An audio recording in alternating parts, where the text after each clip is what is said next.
और आज हम आपको इरफान खान का एक अलग रूप दिखाने वाले हैं, कि इमोशनल रंग दिखाने वाले हैं। बॉलीवुड के पान सिंह तोमर यानी कि इरफान खान ने एक खत भेजा है।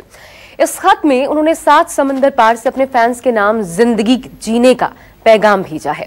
इरफान खान इस वक्त लंदन में अपना इलाज करवा रहे हैं। इरफान को न्यूरो एंडोक्राइन कैंसर है, लेकिन इसका दर्द इरफान को किस कदर तड़पा रहा है और डर से लड़ने की ताकत दे रहा है, इसके बारे में खुद इरफान ने खत के जरिए बताया है। पटरी पर बॉलीवुड का ये मकबूल दर्द से हर दिन 2-2 हाथ कर रहा है। इरफान खान इस वक्त किस दर्द से गुजर रहे हैं, इसका पैगाम उन्होंने विदेश से भेजा है। देश में उनके फैंस उनकी सलामती की कामना कर रहे हैं और वो लंदन में बैठकर अपने फैंस को अपने दर्द की दास्तान कुछ इस अंदाज में सुना रहे हैं। कुछ महीने पहले अचानक मुझे पता चला कि मैं न्यूरो एंडोक्राइन कैंसर से जूझ रहा हूँ। मेरी शब्दावली के लिए ये बेहद नया शब्द था। इसके बारे में जानकारी लेने पर पता चला कि एक दुर्लभ बीमारी है और इस पर ज्यादा शोध नहीं हुई है। कुछ समय पहले तक इरफान अपनी अगली फिल्म कारवां की शूटिंग में बिजी थे, लेकिन करीब 3 महीने पहले उन्हें उनकी इस बीमारी का पता चला, जिसके बाद पूरा बॉलीवुड और उनके फैंस को एक सदमा सा लग गया, ठीक वैसे जैसे इरफान को लगा। अभी तक मैं एक बेहद अलग खेल का हिस्सा था। मैं एक तेज भागती ट्रेन पर सवार था। मेरे सपने थे, योजनाएं थीं, आकांक्षाएं थीं और मैं पूरी तरह इस सब में बिजी था। तभी ऐसा लगा जैसे किसी ने मेरे कंधे पर हाथ रखते हुए मुझे रोका। वो टीसी था। आपका स्टेशन आने वाला है, कृपया नीचे उतर जाएं। मैं परेशान हो गया। नहीं, मेरा स्टेशन अभी नहीं आया है। तो उसने कहा, नहीं, आपका सफर यहीं तक था। कभी कभी ये सफर ऐसे ही खत्म होता है। इरफान की बातों से साफ हो रहा है कि वो इस वक्त कितने दर्द में है, उन्हें कितना डर लग रहा है। फिर भी अपने डर पर जीत पाने के दर्द से जंग लड़ रहे हैं इरफान। ठीक वैसे ही जैसे उन्होंने अपनी फिल्म गुंडे में कहा था कि चाल भी हम चलेंगे, शय भी हम देंगे और मात भी हम ही देंगे। इस सारे हंगामे, आश्चर्य, डर और घबराहट के बीच एक बार अस्पताल में मैंने अपने बेटे से कहा, मैं इस वक्त अपने आप से बस यही उम्मीद करता था कि इस हालत में मैं इस संकट से न गुजरूं। मुझे किसी भी तरह अपने पैरों पर खड़े होना है। मैं डर और घबराहट को खुद पर हावी नहीं होने दे सकता। इरफान की ये बातें उनके फैंस के लिए भले ही राहत देने वाली हों, भले ही इन बातों से लग रहा है कि इरफान अपनी बीमारी से डरने वाले नहीं हैं, लेकिन कभी कभी उनका ये दर्द उन पर इस कदर हावी हो जाता है कि वो निराशा में डूब जाते हैं। यही मेरी मंशा थी और तभी मुझे बेइंतहा दर्द हुआ। ऐसा लगा अब तक तो मैं सिर्फ दर्द को जानने की कोशिश कर रहा था और मुझे उसकी असली फितरत और तीव्रता का पता चला। उस वक्त कुछ काम नहीं कर रहा था, न किसी भी तरह की कोई सांत्वना, न कोई प्रेरणा, कुछ भी नहीं। पूरी कायनात उस वक्त आपको एक जैसी नजर आती है। सिर्फ दर्द और दर्द का एहसास जो भगवान से भी ज्यादा बड़ा लगने लगता है। इरफान को अपना दर्द भगवान से भी बड़ा लग रहा है और लगे भी क्यों ना, उन्हें इतना दर्द जो सहन करना पड़ रहा है, लेकिन वो शिकायत भी तो किस से करें। आखिर उन्होंने ही तो अपनी फिल्म गुनाह में कहा था कि किस पर गुस्सा करूं, आदमियों पर, लोगों पर, किस्मत पर या भगवान पर। ऐसे में किस्मत पर किस कदर इरफान को भरोसा है, खुद सुनिए। पहली बार मैंने जीवन में महसूस किया कि आजादी के असली मायने क्या है। ये किसी जीत की तरह महसूस होती है, मानो जैसे मैं जिंदगी को पहली बार चख रहा था और इसके मैजिकल साइड को देख रहा था। ब्रह्मांड की बुद्धिमत्ता पर मेरा विश्वास बढ़ गया। मुझे लगा जैसे मैं अपने एक सेल में दाखिल हो गया हूँ। आपने इरफान की फिल्म जज्बा का वो डायलॉग तो जरूर सुना होगा कि आंसू बहाने का वक्त गया, जंग तो अब शुरू होगी। ठीक उसी तरह इरफान ने भी अपनी इस बीमारी से जंग लड़ने की ठान ली है। अपने फैंस और अपने चाहने वालों की दुआओं के बलबूते पर मौत को मात देने की तैयारी कर चुके हैं इरफान।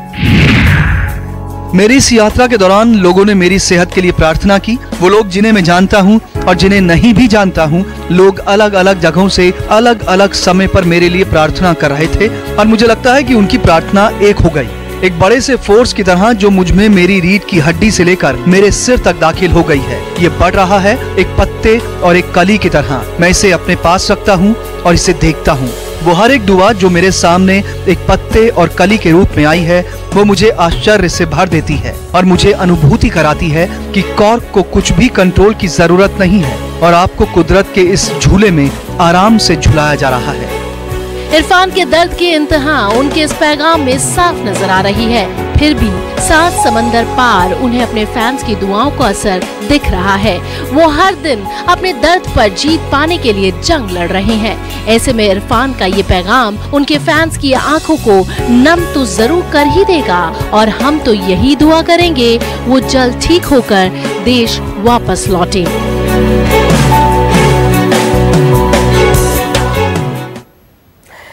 हालांकि इरफान अपने इस दर्द की घड़ी में अकेले नहीं है। मुश्किल की इस घड़ी में कोई है जो इरफान को हर पल हर वक्त लड़ने की प्रेरणा दे रहा है, कभी ना हार मानने के लिए कह रहा है। अपने इमोशनल खत में इरफान ने उसे अपने बचपन के सपनों का मक्का तक कह दिया और वो है लॉर्ड्स का क्रिकेट ग्राउंड। लॉर्ड्स इरफान को बिना डरे बिना थके जीत हासिल करने का जज्बा दे रहा है। देखिए इरफान और लॉर्ड्स क्रिकेट ग्राउंड का अनकहा इमोशनल रिश्ता।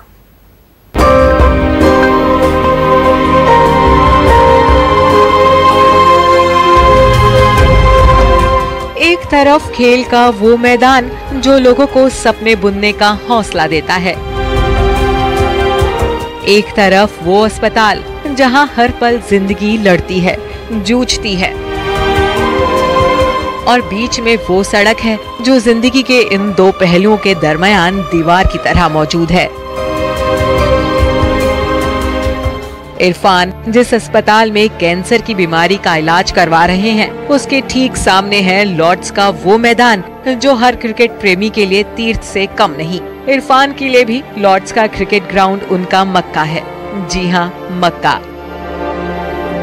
संघर्ष के सफर में लॉर्ड्स का क्रिकेट ग्राउंड इरफान के लिए कितनी अहमियत रखता है, ये आप इसी बात से समझ सकते हैं कि अपने इमोशनल लेटर में भी जब इरफान अपने दिल में चल रही उथल पुथल को शब्दों का रूप दे रहे थे, तब भी इरफान इस लेटर में लॉर्ड्स का जिक्र करना नहीं भूले। अपने लेटर में इरफान ने लॉर्ड्स के मैदान को अपने बचपन के सपनों का मदीना तक कह दिया। इरफान ने जब हॉस्पिटल में पहली बार कदम रखा, तब के अपने एहसासों को रिकॉल करते हुए इरफान ने लिखा कि जब मैं दर्द में थका हुआ अस्पताल में घुस रहा था, तब मुझे एहसास हुआ कि मेरा अस्पताल लॉर्ड्स स्टेडियम के ठीक सामने है और मेरे बचपन के सपनों के मक्का जैसा था। अपने दर्द के बीच मैंने मुस्कुराते हुए विवियन रिचर्ड्स का पोस्टर देखा। इस हॉस्पिटल में मेरे वार्ड के ठीक ऊपर कोमा वार्ड है। मैं अपने अस्पताल के कमरे की बालकनी में खड़ा था और इसने मुझे हिला कर रख दिया। जिंदगी और मौत के खेल के बीच मात्र एक सड़क है, एक तरफ अस्पताल, एक तरफ स्टेडियम। मेरे अस्पताल की इस लोकेशन ने मुझे हिला कर रख दिया। अब आपको दिखाते हैं लॉर्ड्स क्रिकेट ग्राउंड और इरफान के अनकहे रिश्ते की दूसरी तस्वीर। तारीख 27 मई। लॉर्ड्स का वही मैदान, यहाँ चल रहा था इंग्लैंड वर्सेस पाकिस्तान का क्रिकेट मैच और अचानक सोशल मीडिया पर एक पिक्चर ट्रेंड होनी शुरू हो गई, जिसमें इंग्लैंड की खिली धूप में ऑडियंस रो में मैच को एंजॉय करते नजर आए इरफान खान। जैसे ही एक फैन ने ये पिक्चर ट्विटर पर पोस्ट की, इरफान के फैंस में खुशी की लहर दौड़ गई। जो लोग इरफान की सेहत की दुआएं कर रहे हैं, उनके लिए इरफान की ये तस्वीर किसी तोहफे से कम नहीं थी। सिर पर कपड़ा ढके मैच को एंजॉय करते इरफान के चेहरे पर हल्की सी मुस्कान भी साफ नजर आ रही थी। इरफान की ये मुस्कान उनके लाखों फैंस के चेहरों पर भी मुस्कान ले आई, क्योंकि ये मुस्कान और ये तस्वीर उनकी सेहत में हो रहे सुधार का पैगाम लेकर आई थी। हालांकि उस वक्त ये भी कहा गया कि ये तस्वीर इरफान की नहीं, बल्कि उन्हीं के जैसे दिखने वाले किसी दूसरे शख्स की है। लेकिन अब इरफान के पैगाम से साफ हो गया है कि ये तस्वीर उन्हीं की है, क्योंकि लॉर्ड्स के मैदान के ठीक सामने ही है उनका अस्पताल, जहां से उन्होंने अपने दिल के हर जज्बात को एक लेटर के जरिए बयान कर दिया है। उम्मीद, दर्द, डर, संघर्ष, सब कुछ किस्मत का संजोग देखिए। हर क्रिकेट प्रेमी की तरह जिस खेल के मैदान में खेलने का सपना कभी इरफान ने भी देखा था, आज उसी मैदान के सामने वाले हॉस्पिटल में इरफान अपनी जिंदगी का सबसे बड़ा खेल खेल रहे हैं। और वो मैदान दूर से ही इरफान को प्रेरणा दे रहा है। कभी हार ना मानने की प्रेरणा, हमेशा संघर्ष करने की प्रेरणा।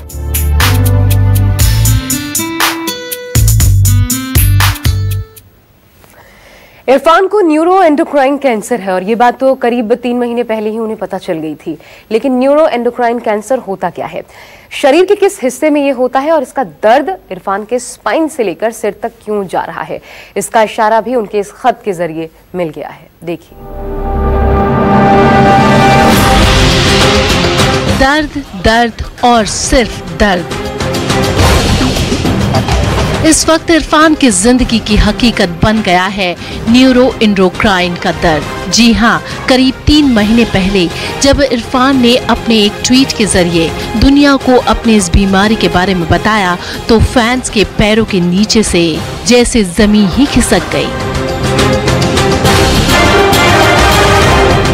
हम आपको बता दें, न्यूरो एंडोक्राइन ट्यूमर वाकई ही एक गंभीर बीमारी है। इसका इलाज मुमकिन जरूर है लेकिन आसान बिल्कुल नहीं। न्यूरो एंडोक्राइन ट्यूमर शरीर के किसी भी हिस्से में हो सकता है। ये मरीज के दिमाग, फेफड़ों, पेट, लिवर या आंत को अपनी चपेट में ले सकता है। इरफान ने ये तो नहीं बताया कि न्यूरो एंडोक्राइन ट्यूमर उनके शरीर के किस हिस्से में है, लेकिन उनके पैगाम ने एक बात साफ कर दी है कि उनका दर्द रीढ़ की हड्डी से होते हुए उनके सिर तक जा रहा है।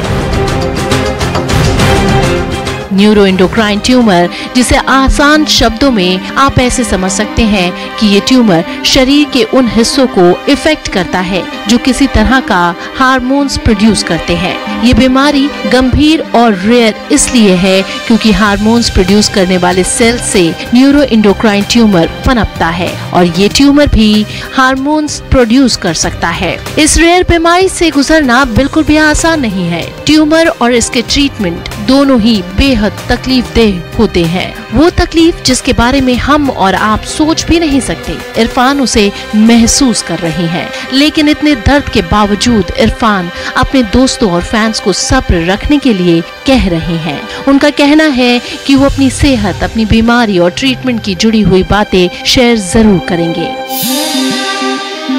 यही हार ना मानना इरफान को वॉरियर बनाता है, जिसका जिक्र उनकी पत्नी सुतपा सिकदर ने कुछ दिनों पहले ही अपने फेसबुक पोस्ट में किया था।